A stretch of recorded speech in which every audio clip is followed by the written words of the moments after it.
By their side, they've had Lieutenant Governor Burt Jones working to implement that agenda in Georgia.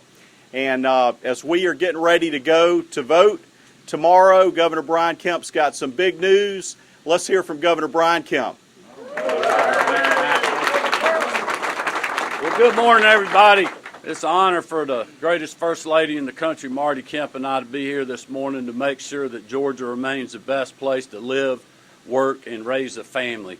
And when you really think about what we've been able to do over the last 8 years, whether it's cutting taxes, economic development projects, school choice, so many different things that we've been able to do, returning $12 billion to the taxpayers. Bert Jones has been a trusted ally in that effort, being there every step of the way.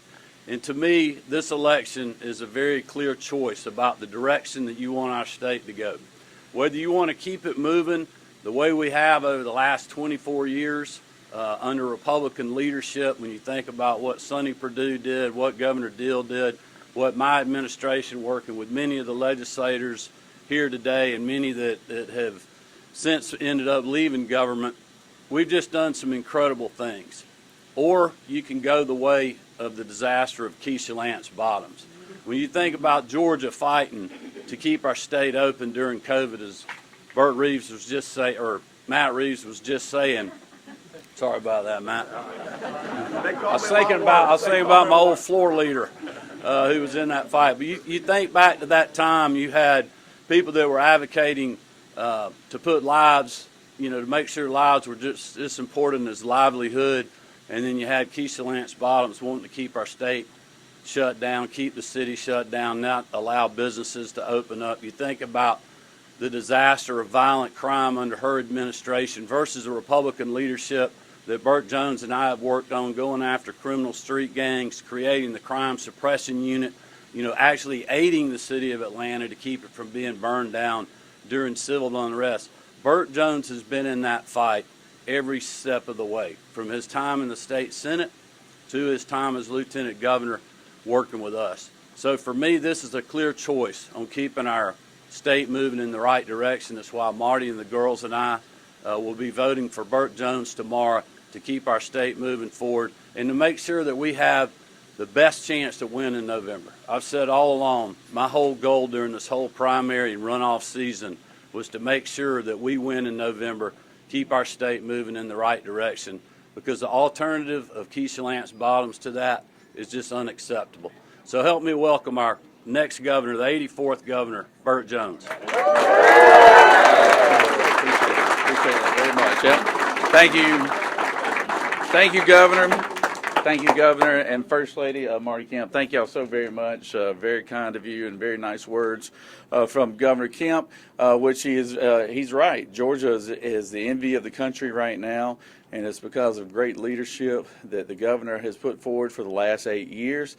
And he's had a pretty good supporting cast with the legislature, and as my time as Lieutenant Governor, I've enjoyed working with the governor. He and I are very similar in our way of thinking, just common sense, business-minded, and trying to do what's right for everyday Georgians. And like I said, I can't say enough about how appreciative Jan and I are of this endorsement, Governor and First Lady, and we think that this is exactly what's going to put us over the top. Obviously, tomorrow is Election Day, and we need people to get out and vote. We need people to turn out in a big way. We had early voting wasn't what we wanted it to be, but we got one more day to make up those numbers. And if the people of Georgia want a proven conservative, business-minded person who knows what the job entails on day one, I'm thinking I'm the only choice when it comes to tomorrow on Election Day. And like I said, learned a lot of good lessons from Governor Kemp. One good lesson is that he keeps a calm and steady hand on the toughest of situations. And I will tell you, I've told him this many a times, and the first 4 years of governance with COVID and everything else that went on might have been probably the toughest time for any governor in the history of this state. But he weathered the storm and we came out on the other side a lot better off because of his leadership. So we got to win tomorrow. We want our people to get out and vote. We're very appreciative of this endorsement, and like Governor Kemp and First Lady Marty, Jan, and I, we want to serve the people of Georgia, and we've enjoyed serving as their lieutenant governor, but we want to take that next step and serve as their governor, and with the voters. If they'll will us to do that, I promise you we won't let you down. And we appreciate the opportunity to be here. Governor, again, First Lady, thank y'all very much. And onward to victory. Thank y'all very much.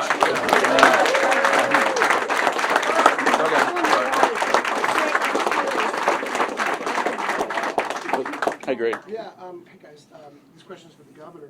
Governor, it's one thing to endorse, it's another thing to endorse the Sunday before the race. Why now? Because I want to win. You know, I've told people the whole primary and runoff cycle, my goal has been to make sure that we have the best folks at the top of the ticket that can win in November. And, you know, that's why I'm supporting Burt Jones for governor. I just feel like when you think about the direction of the state, the great things that we've been able to do, I think he's best suited to move the state forward, and I think he would make, you know, one of the best two people to be at the top of the ticket to make sure that we continue to win and have great leadership in the state. Because, you know, the consequences of not winning, we'll be going the way of Virginia, New York, you know, California. We just cannot afford to do that. You know, Marty and I got 3 daughters, all in their 20s. The Joneses have young kids. I mean, this is about the future of our state. We said back during COVID in the 22 re-elect, this is about the soul of our state. And that's why I'm supporting Bert Jones. Governor, by endorsing the lieutenant governor, you are also endorsing against Rick Jackson. You have said in somewhat recently that you thought this was a year for an outsider. You felt like you and Rick Jackson have been close in the past. You've known him for a long time. Why not Rick Jackson? Well, I would just say I'm not, you know, doing this to be against Rick Jackson. I'm for Bert Jones because I think he's the best person to carry the mantle forward. I mean, I meant what I said in the interview. Now, that was an hour-long interview, and it was put in a 30-second commercial. But if you would actually go back and watch that interview, I also talked about the great things the lieutenant governor and I had worked on. That up. Yeah. But, you know, our efforts on cutting taxes, on keeping people safe, and, you know, having great economic development projects. I mean, Bert's been a strong supporter of the Department of Economic Development, what Commissioner Wilson and our record job creation and giving people opportunity, transformational health care reform, you know, from an education standpoint, teacher pay raises, you know, school security. I mean, just a ton of different issues. So, you know, I would not tell people to take an hour, you know, 30 seconds out of an hour-long interview. But I am not against Rick Jackson. I'm for Bert Jones. Governor, this weekend also saw another big endorsement here in Georgia from the president, and I'm wondering if you've had a chance to talk to him over the last couple of days about what's going on down here in the endorsements. Well, I haven't talked to the president, but I'm going to talk more about the Senate race in another venue because Bert Jones isn't worried about that. He's worried about winning the race for governor. All right, thank you. Thank you. Appreciate it. Thank you, man. Appreciate that very much.